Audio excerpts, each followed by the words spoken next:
The other day, if you were expecting President Joe Biden to take a victory lap to boast about his remarkable achievements in just 50 days in office, it's understandable. After 4 years with the former squatter, many of us became accustomed to self-serving rhetoric. But Biden's first primetime address Thursday night was something altogether different from that. Um, Basically, he says, "I need you," Biden said, leaning into his lectern. "I need every American to do their part." He said that if everyone agrees to get the COVID-19 vaccine, and if everyone wears a mask like the U.S. Centers for Disease Control and Prevention tells us to, by July 4th, there's a good chance that we can get together with neighbors and friends in a small group. Biden was Biden was 20 minutes into his speech before he mentioned that he had just signed into law a $1.9 trillion COVID-19 economic relief package that is in fact one of the most significant pieces of legislation in modern history, and one that would change the lives of tens of millions of Americans. And he made it happen less than 2 months into his presidency.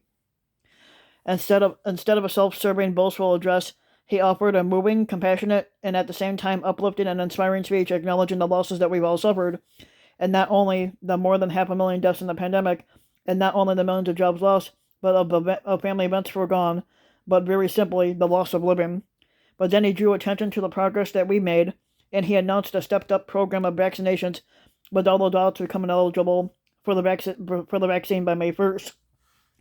When Biden speaks about the pandemic, and when he implores Americans to do their part, and when he speaks about losses and about his determination to defeat the virus, there's a striking earnest in his demeanor.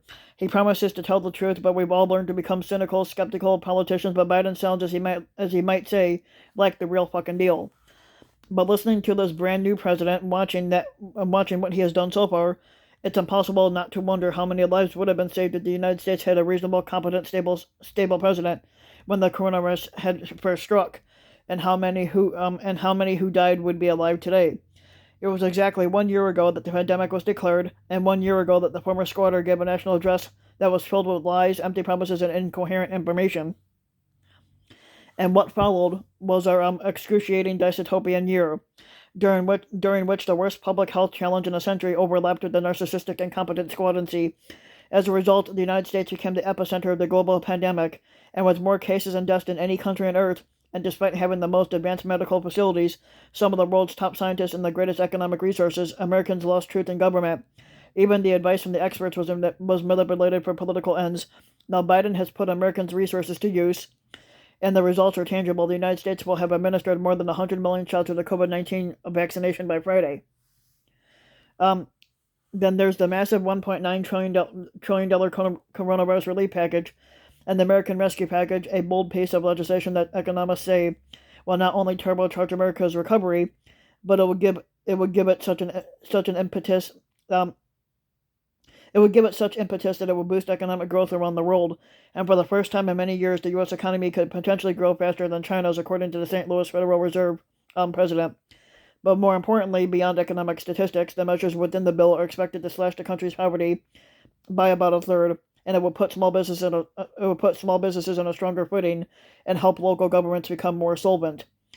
That's the short term. The long term is more of a mystery and more of a risk.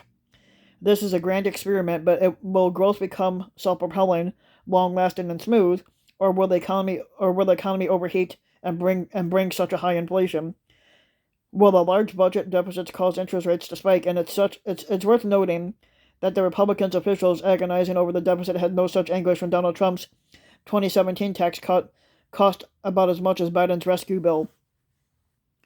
And contrary to the caricature his predecessor tried to paint, Biden has so far shown a mixture of pragmatism, idealism, and risk-taking. It's very early, but he's already racked up quite a few successes. As Biden reminded America, he has high ambitions for the country.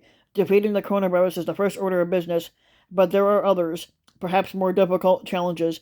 Biden says he wants to unite the country. As Republicans in Congress complain he has pushed legislation without a single Republican vote, Biden points to the polls, all of which show strong majorities of Americans supporting his economic plan and approve of his handling of the pandemic.